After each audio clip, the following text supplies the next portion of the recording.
Gone are the days of, come on, we do good work. Come on, Right. we all know it. Yeah. We're doing great work and we know it, everybody knows. No, we Yeah. actually have to deliver some impact numbers on those investments that people are making in our United Way. And that's very important. It's a huge responsibility, right? People are giving you their money. Okay, now how did they earn their money? They gave their time at work. People only have so much time. And so it's not just the $1,000 contribution, it was a piece of their time.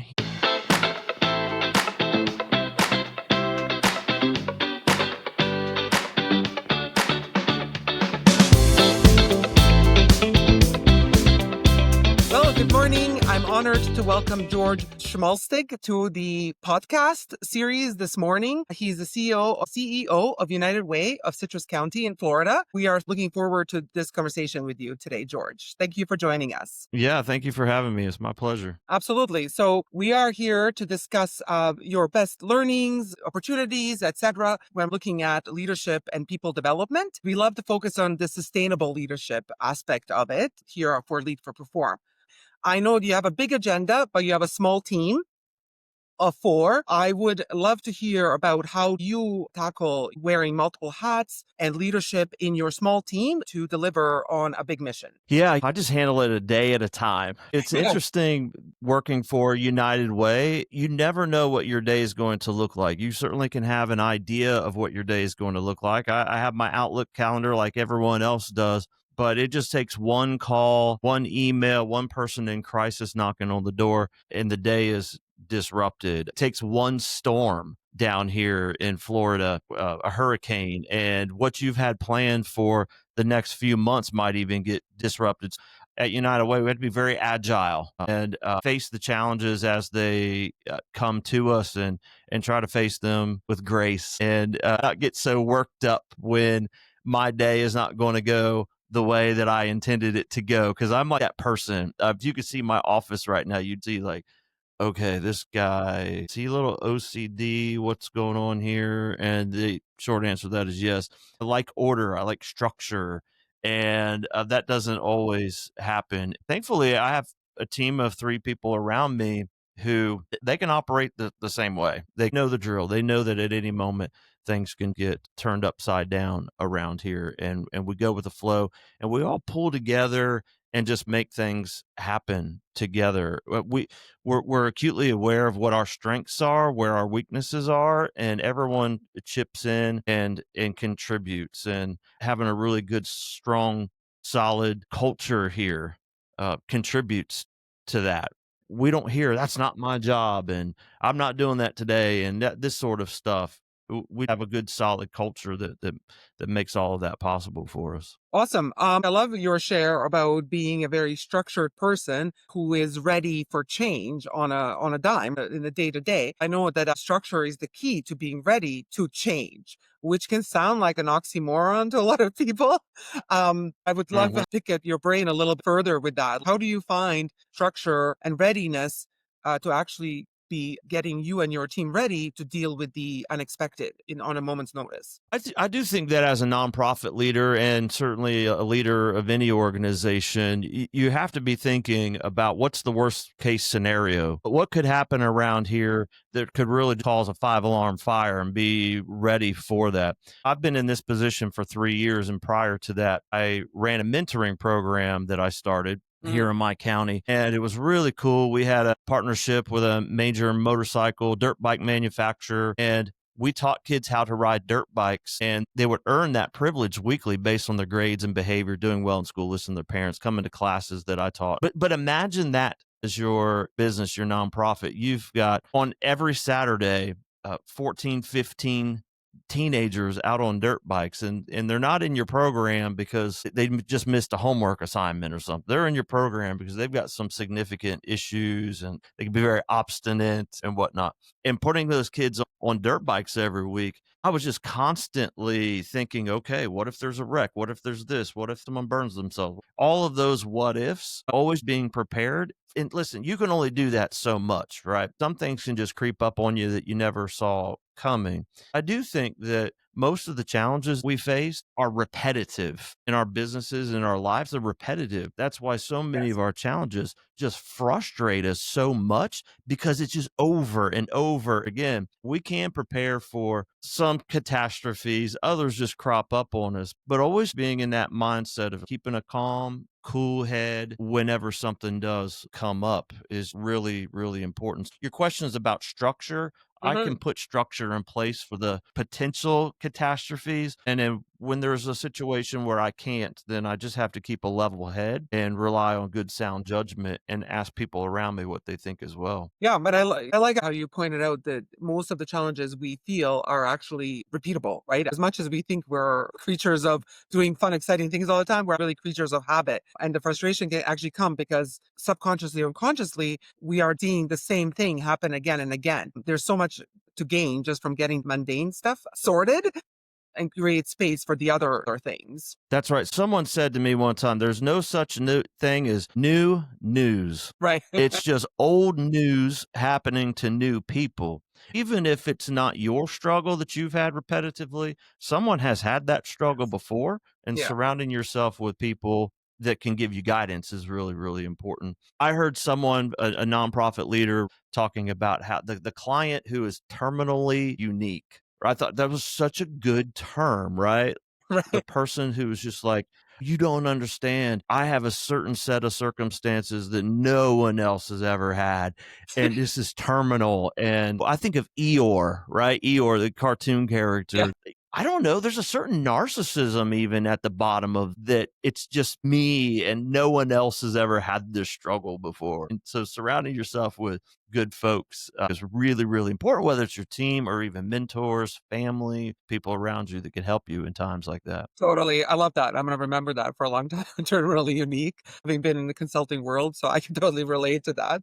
That's awesome. Hmm. I know you have also spent years training others in behavioral change and communication. What are some of the biggest things that you pull from that to develop your own team and mentor your own staff? And highlighting the fact that you are such a small team, what can you pull on to make you stronger? Well, what I pull on most from those years of training cognitive behavioral interventions and communication, motivational interviewing, these sorts of things, just dealing with people's motivation. For me, the biggest draw is how do I talk to people?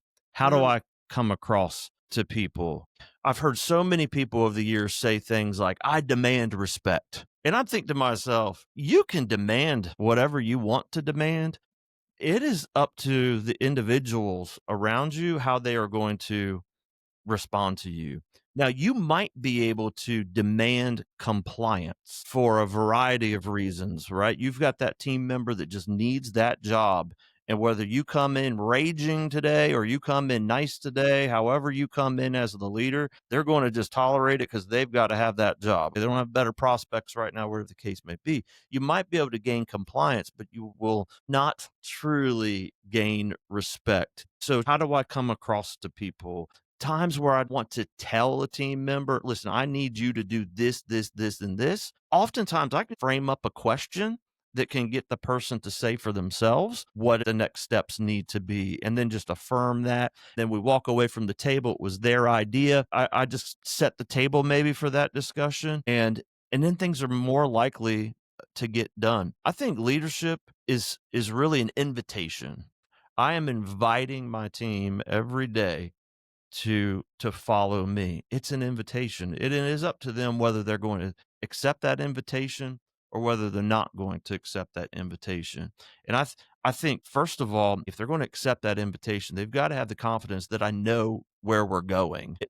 If you are with a group of friends on a Saturday morning and you're planning to go somewhere fun and enjoy the day and y'all are carpooling, and let's imagine before these devices that have maps on them, I'm old Yeah. school. I remember those days. You would have a conversation with everybody first about like, who knows how to get there? I don't know how to get there. Well, I think I know how to get, okay. But then there's ones I know where we're going. I've been there plenty of times. That's the car that's out in front.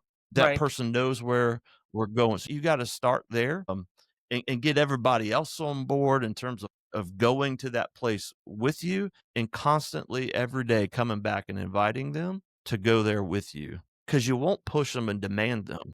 I love that perspective as an invitation to follow. And I totally hear you on the compliance. It's only one part of engaging somebody's true potential, capturing what they're doing, the effort. I've come to talk about capturing the heart and the mind, not just the effort, so that they're actually engaged on the purpose level, that they willingly want to and be a part of the solution and the path. That's when you can really get somebody into the higher gear. I think you're talking about there about compliance only versus true engagement of a person doing their absolute best to help the team get there. It's a big distinction. Yeah, yeah, yeah. And listen, it's not all warm and fuzzy every time. Trust me. No, We just had our there. annual campaign kickoff event here in our community, and our events person that we have on our team, she had the best time with this event. It was fantastic. I think she begrudgingly told one of our other team members, I am so prepared right now. I'm not stressed. I'm not being cranky with everybody today. And this is the first time. And she's like, I got to tell you, I think George has had an impact on me. Nice. He has helped me get to this place by setting those clear expectations of what this needs to look like when we do an event, having those conversations, seeing the bigger picture, because sometimes it's to remind even people who come to our events, listen, I know everything's not perfect tonight. There's always something. Murphy's Law, right? There's Oh, always something. But I just have to remind you all, this is not about the food tonight. This is not about the entertainment tonight. This is about people who are struggling in our community, and we're coming together tonight to raise the resources, the money necessary to go out and do that mission, and tying it back to the greater purpose. You the great. always got to have the bigger purpose in mind, Yes. and you have to be led by that yourself as a leader, and you have to find a way to inspire other folks to get behind that mission, because the mission at the end of the day will prevail. It Yes. really will. We'll get beyond the dinner wasn't perfect and this wasn't the mission. We're on mission together. I invite you to come on that mission with me. Yeah. I love the analogy of getting in the car to get there.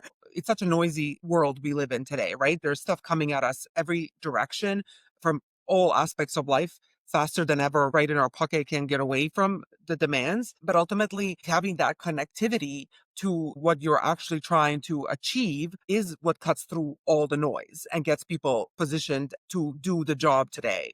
I love that, the highlighting that you're doing of that important concept. Yeah, and you make such a good point too. There is so much noise out there. It feels like in this attention age that we're in, I feel like we've gone beyond the information age to some point. All the world's information is at our fingertips. And now we're in this attention economy. I think it's really important for us to make sure that when we choose to follow someone, we're not choosing to follow them based on the amount of likes they have and clicks, and they smell good, and they were wearing the right clothes, and they do well on camera, and they speak well and all this. That's all well and good. But do you know where you're going? Yeah. Yeah.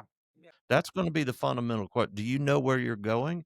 And are you going there for the right reasons? Yes. Yeah. I That's love what we got to figure out. I totally agree. And the trip is always such a good analogy about that, right? Because yeah, you can get all lost in the noise of what am I going to bring, and we have fun in the car and the pit stops along the way. But ultimately, what's the point, right? You're going to get out somewhere where you're not interested in being. It's like the whole thing is pointless, just wasted a bunch of time ultimately. So absolutely. I love when you can make these important points through a practical analogy. It's so helpful. So let me ask you, in such a small organization, you obviously have to balance delivering, the mission in the day to day, but also looking forward with how your team is going to evolve and understanding that everybody's looking to grow as well. So it's not just a point of time, it's setting up the team and the organizations for longer term success. How do you balance that operation with being there and helping your team step into leadership roles as a part of United Way or the greater economy or somewhere else? Yeah. Well, when I got here 3 years ago, there were 7 staff members here. And when I came on board, right at the beginning of June 2022. That was the beginning of a new fiscal year. And there was a program here at our United Way that was going away, and a staff member that oversaw that was going off to another agency. And then we have purged some programs that we were running here and whatnot. So we came down to a team of 4 people. The person our vice president, Madeline, just an absolutely indispensable member of the team. I can't imagine the last 3 years without her because here I came in as somebody who was not a United Way person. I did not have United Way history at all. In fact, when I went to my first statewide United Way conference, they said, "George, take it easy. It's gonna take you 2 to 3 years to Right. figure out United Way." And I'm like, "What are you talking? I don't have that kind of time." I feel like I'm a pretty smart guy. I've been doing nonprofit work for 25 years at that point. I can do this. But I'll tell you that being so impressed with Madeline as that person second in charge here, at some point I asked her, "Why did you not apply for the CEO position?" And George, I didn't want that job. I did not want that job. Like that was just too much heat, too much pressure, too much scrutiny from the community and just all kinds of different things that go along with this job that not just Madeline, but like just people don't want to deal with some of it. Talking about your question about helping my teammates step into leadership roles and whatnot, they are blooming where they're planted right now. I'm not really sure at this point that they want to step up into higher roles here, but I don't think it's so much about the higher role as it is the higher purpose that we're serving here every day. Again, they're blooming where they're planted. To me, the focus is more on the mission every day and the personal growth. Like that, when we serve the mission, like the personal growth comes along. It really does. Here, it does here. I don't know if it does everywhere, but it just comes along. And when we get to help folks, like just last week, we helped a single mother, has 5 children. She has elderly parents. She's taking care of them as well. And they have some very challenging times. A member of the community brought this family to my attention. They were living in a hotel and they didn't know where to turn. They didn't know what to do. And they're now in their home that they're renting. And when you see that take place, that just does your heart well. Yeah. Whether you're someone who's running an event, whether you're someone ordering the supplies around here, whether you're someone that's helping people out with natural disasters and that wasn't even your lane, helping out that particular mom, you just can't help but look at that type of thing and get excited about that and really just count it an honor to even be able to do that type of work every day. Absolutely. The fact that people entrust us with money and resources and give so that we can do those good works, this is a really good gig that we've got here. Yeah, let me just ask you a follow-up on that. Is it the nature of the business and obviously being a part of a non-for-profit organization that you get to give back and make such an impact on people individually and the community at large? Ultimately, you can argue that that's one of the ultimate wins, right? You are professionally working and giving back and getting back on the personal side as well. Do you think attracts a certain type of people to work in these organizations to get that integration? Or is it the other way where it's actually getting that integration gets you to create these opportunities no matter what role you're in? I think certainly, and I don't think just the nonprofit role or United Way alone attracts a certain type of person. I think most businesses attract a certain type of person. For the longest time in my career, I spent it in the criminal justice system. Before I was out training criminal justice professionals, I worked in facilities. And let me tell you, that line of work, when you're in there like as a guard, that attracts a certain type of person as well. And listen, that's not always good. I believe like everything exists on a spectrum. Like you have one end of that spectrum is the people who are really there to be helpful and see people that are in the justice system do better and improve their life. Then you have folk that you just swear like they were bullied as a kid and now it's time for them to get their retribution while getting paid for it. So every line of work, but specifically with the nonprofit sector, because I've been at it for so long, almost 28 years in the nonprofit sector for me. Have I encouraged my kids to go into the nonprofit sector? I really haven't. In fact, I know I've said to them before, nonprofit. Okay, listen to me, son. Listen to me, daughter. No profit, right? Does that sound like a good idea to you? I don't know if that sounds like a good idea. Now, that's kind of tongue in cheek, right? Yeah. Nonprofit is really nothing more than a tax distinction. We don't just run in the red around here all the time or we wouldn't exist. We're operating a corporation is what we're doing. Mhm. So that is a bit tongue in cheek, but it does attract a certain type of person. Someone asked me about this recently. George, did you grow up in a giving household? Your parents or whomever, did they teach you how to give? And I thought about it for a moment and I thought about how every Christmas, in order for us to get new Christmas gifts, new toys, we had to give away some old ones. Mm, We had to. And in mhm. my small town, that meant that we gathered our toys together. We took them to the firehouse, and the fire department did what they did, disseminating those out to needy children in our community. I remember one time giving my favorite toys away Mhm. because I heard that a child in need, those were his favorite toys as well. And what's interesting as I was thinking about this is that I remember the gift, but I don't remember what I received that year. And it just reaffirms to me it's more blessed to give than to receive, right? I will remember 30 years later, 35 years later, the gift that I gave, but not what I received. I think growing up in a household like that, maybe I was predisposed to some degree. And listen, my last name, Schmalstig, that got twisted and turned into a million different names and picked on. My first name's George, and old nursery rhyme, Georgie Porgy Pudding Pie. I heard that a million times. And I tell you what, when I arrived to adulthood, I just was somebody that I feel like I'm dedicated to the underdog, Yeah. and I get to help the underdog every day and I get paid for it. That's amazing to me. I actually have a job where people will work their full career in corporate America or whatnot. They'll retire, they'll get bored in a year, and then they want to go volunteer, and they'll come wanting to volunteer with our agency. Mhm. I'm like, this is great. I can't imagine myself ever retiring. I have a job that people want to retire and go do for free. It's fantastic.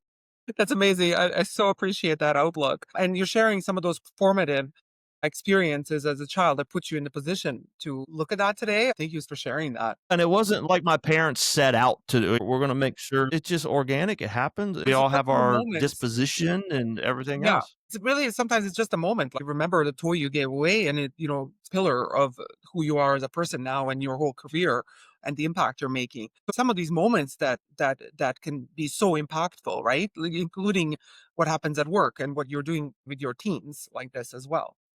I want to ask you a couple of things. Absolutely. I love the focus on really understanding the mission of the organization. And you said it's true for any organization that you join. Really, it would be healthy for all of us instead of thinking I'm taking on this job to think I'm joining this mission and the company's making an investment in me just by virtue of my salary. I add value to the organization and the mission. Now, to connect the point you made about non for profit is still a corporation that runs. It just means different benefits are happening with the profit that gets generated or revenue that gets generated. I just wonder if we could connect those two. How do you go from mission to then connect it to business outcomes? How the investments in the community, in the events, in the development of the staff and everything they're doing, how do we come back to the business outcomes to make sure that we can do more of that in the years to come? Yes, we are in that culture right now, that point in time that is very data driven. Gone are the days of, come on, we do good work. Yeah, We're doing great work and we know it, you know it, everybody knows. No, we actually exactly. have to deliver some impact numbers on those investments that people are making in our United Way. And that's very important. It's a huge responsibility, right? People are giving you their money. Okay, now how did they earn their money? They gave their time at work, right? But in particular, they gave their time. Human beings only have so much time. Totally. And so it's not just the $1,000 contribution that someone made yesterday. That was a piece of them. It was a piece of their time here on earth that they are giving to you. I don't want to be so esoteric, but they are giving you a piece of themselves when they give you their contribution. I take that very, very seriously. I think one of the best things that I can do as the CEO here is manage those funds very, very well, be accountable for every last dime, and make sure that we're transparent with our investors, I would call them, our contributors, Mhm. keeping our books open. I have posted profit and loss statements on Facebook before. Cool. I just want everyone to be able to see very, very clearly where their dollars are going. I think everybody that takes contributions and does good with them has a responsibility to the nonprofit right down the road who's doing the same thing. Because if there's a nonprofit even not associated with United Way in my community that mishandles funds or says they're doing one thing, but as it turns out, they're not doing that, someone's got their hand in the till, that can cause all of us in the nonprofit sector to suffer because it creates this suspicion, right? I learned recently a little shift in my thinking about donors. Donor to another nonprofit compared to someone who does not give at all to any nonprofit. It's like, okay, which one of those do is more likely to give to United Way if we make a compelling case? The one who doesn't give to any nonprofit or the one who's already given to a nonprofit down the street? Well, it's the one who's giving to the nonprofit down the street, right? So we have contributors that are contributing everywhere. We all have responsibility to do business, do it well, make sure those investments turn into real measurable outcomes and not just the feel good stuff. I think that's the biggest challenge is Yes. there's some things that feel good, Hmm. but they're not actually moving the dial. And Yes. that's very, very important to think about when it comes to working with Alice households. Those are folks that are asset limited, income constrained, yet they're employed. So we think about maybe terms like working poor. I really don't like that term so well, but Alice fits the bill with very good descriptor of who we're actually working with in our community. We could do a lot of stuff for Alice that might be warm and fuzzy, but may not actually move the dial. Mm. But we could pay that electric bill for you or keep you from getting evicted this month. But next month's coming, right? So what we really need is we need to get you involved in our financial literacy class. We need to talk to you around tax time about your taxes, what you're going to do, how you're going to get them done, what you're going to do with your refund, all this sort of stuff. Now we start to move the dial. Yes. Okay. That's a really great example. I mean, first of all, George, I have to say, I have to appreciate how much thought and care and emotion you give to valuing the contributions you get and how seriously you take ownership of what you do with them and the transparency. I have to say that just because it's incredible. It comes through so much.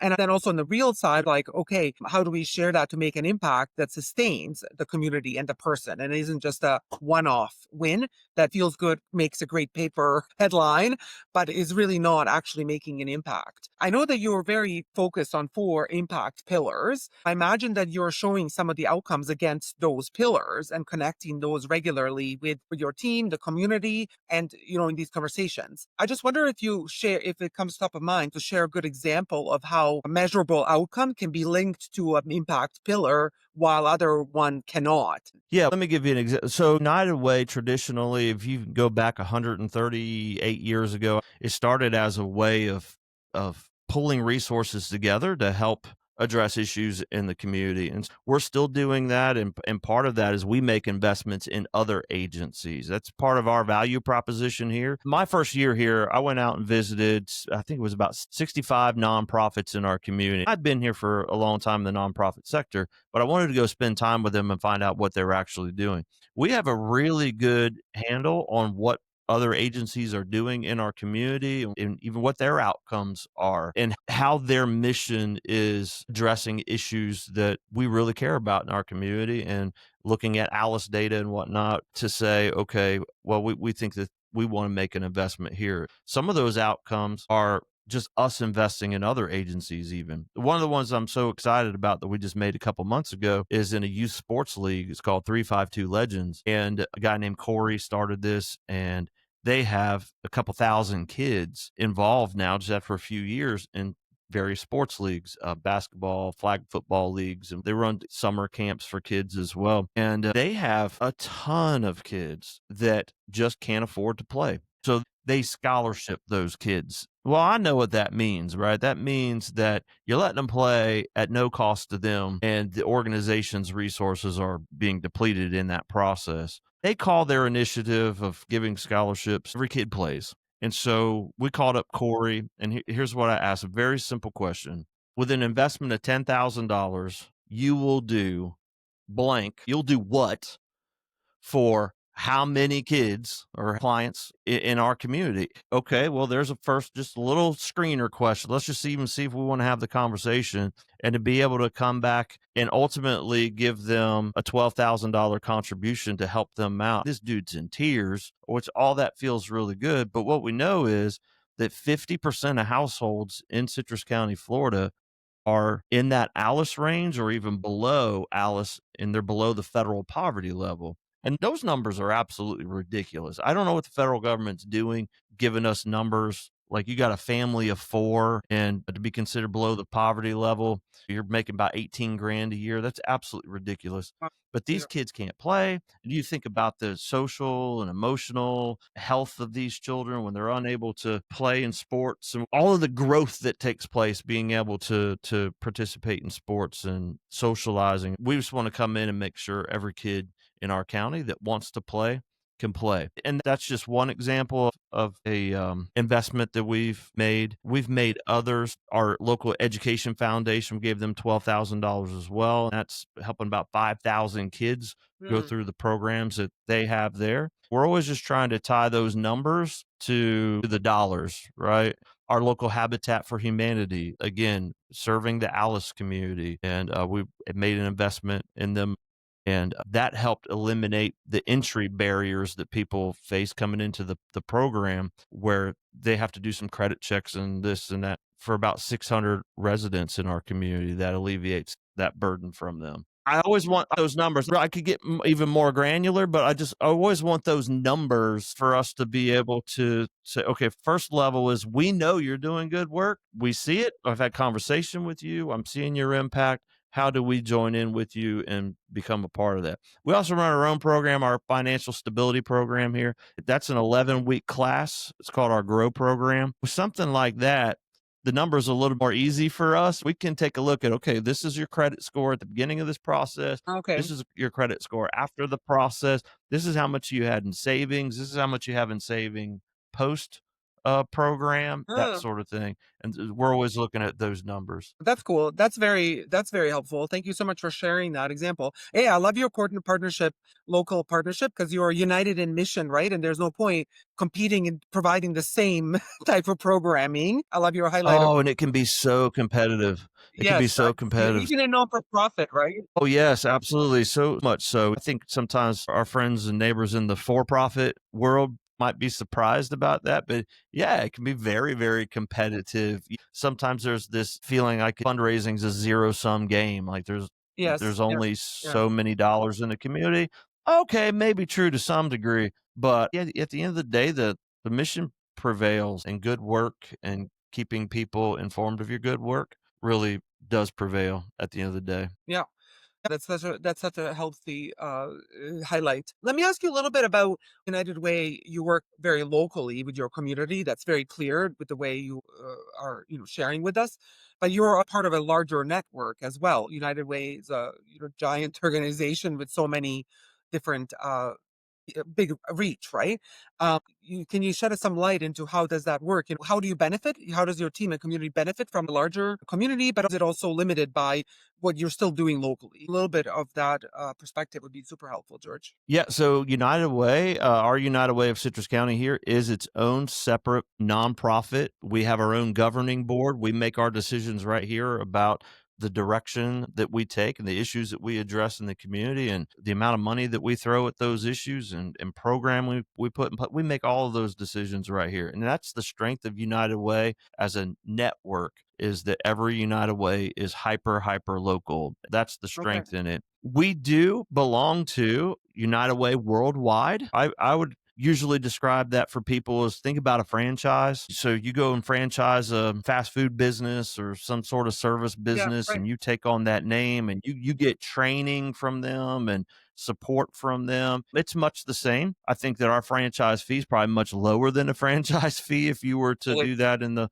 for-profit sector. For us, it tops out at 1.5% of our revenue, but not all revenue that we raise falls under that 1.5%. For example, here we are on the west coast of Florida, and we've been hit with hurricanes the last 2 years. And Yeah. all of the disaster funds that we raise here in our community, we pay none of those funds to United Way Worldwide for our membership dues. That's not a part of it. But it's a real win for us because in the example here with storms, back in February, United Way Worldwide, they provided our small United Way right here with a $32,000 check to help people Mm. in our community recover from the storm. That $32,000 check is far more than what we will pay to them in our dues this year. And so it's a great relationship. We are hyper local, but we are the beneficiaries of a knowledge base and support that is all over the world. Literally, it's all over the world. And again, 138 years old, I believe it is, 1887. United Way was created. It sounds like the start of a bad joke when you explain it, that a rabbi, a priest, and two ministers walked into a room together, and it was not a bar. It was actually a meeting room in Denver, Colorado, at a chamber of commerce, and talked about, well, what can we do? And 138 years later, here we are. There's 28 United Ways in the state of Florida, covering all 67 counties here. And I suspect that that's probably par for the course as you look around other states in the United States to have those kind of numbers like that.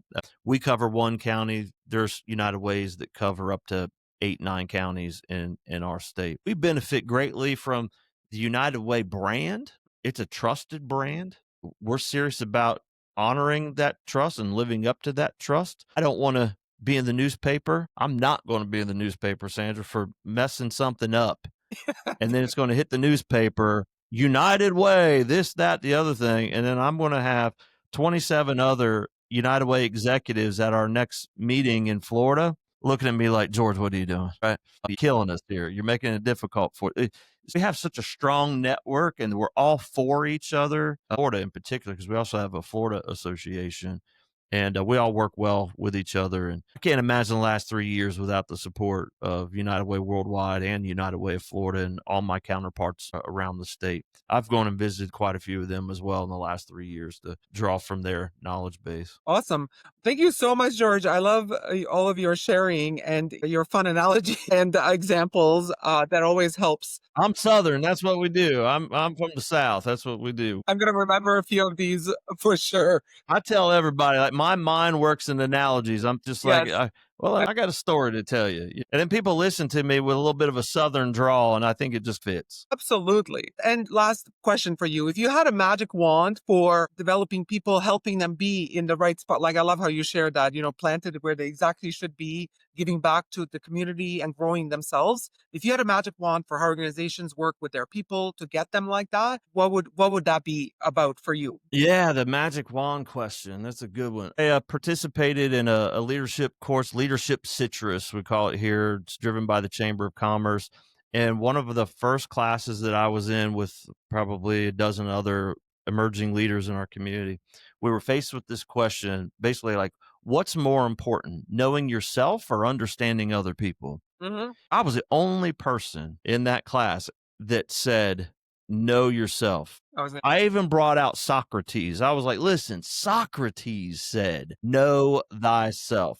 So now I've got another 15 weeks or so with these people calling me Socrates, all in good fun. Yeah. But it's so, so important. Teaching cognitive behavioral interventions and social skills to people is a particular curriculum that I would teach for the Department of Juvenile Justice in Florida and around the country. This program's called Thinking for a Change. When they laid out the order of the social skills, knowing your feelings was before understanding the feelings of others. Hmm. And I think that was laid out that way for a reason. I have to understand me before I interact with the world, right? So there's lots of ways to do that. It's interesting. I've participated in so many exercises and activities where we get to know our own personality types and whatnot. And those activities can be really fun, right? To get to know everybody. What's always interesting to me about those is that regardless of what a person's personality is, during that activity, they're always laughing and having fun and they're proud of who they are.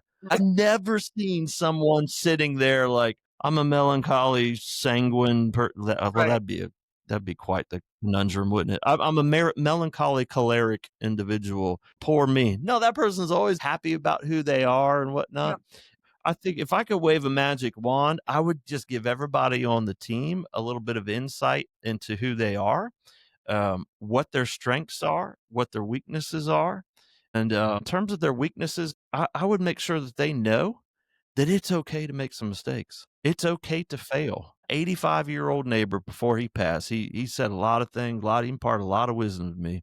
And one of the things he used to always say to me, and I say it to my team all the time, he'd say, George, it's hard to be 100% all the time. Yeah. It's hard to be 100% all the time. And when we create an environment where people know themselves, they know their strengths, they know their weaknesses, they have the space to make mistakes, they have the space to maybe step on someone's toes a little bit, but we talk about it, we work it out, we're still for each other, we're still on mission, we press on. It's a lot, Sandra. I get a microphone in front of me. I don't mind talking. That's a lot to answer No, for but it's waving a a good magic one. wand, but I love that, and it's not an obvious answer. It's not one I've heard of before, but a one I would double down on. I think we can all benefit from starting with ourselves, right? Knowing ourselves, and then change also starts with ourselves and then goes out versus people who are like looking out. Always something else is wrong, right? Then nobody understands them. I think our society world, and we could get philosophical, would be way better off if everybody started the way you just suggested. I love that answer. yeah, Um, it feels like a rudder. It feels like knowing yourself is a particular sort of grounding, right? yeah, Maybe we finish here, Sandra, where we started with me talking about every day here at United Way is different. I don't know what's coming yes. next, but if I know me, that's the constant, right? That's the constant, regardless of what's going on out there around Yeah. me. And that's how you're most ready for whatever's going to happen today that we don't know to predict. I do love a That's full exactly circle right. moment going back to the beginning. Thank you so much, George, for sharing your insights in such a relatable and fun way, if I may. Thank you very much for your time. Well, my pleasure. I really appreciate the invitation and I'm happy to do it anytime.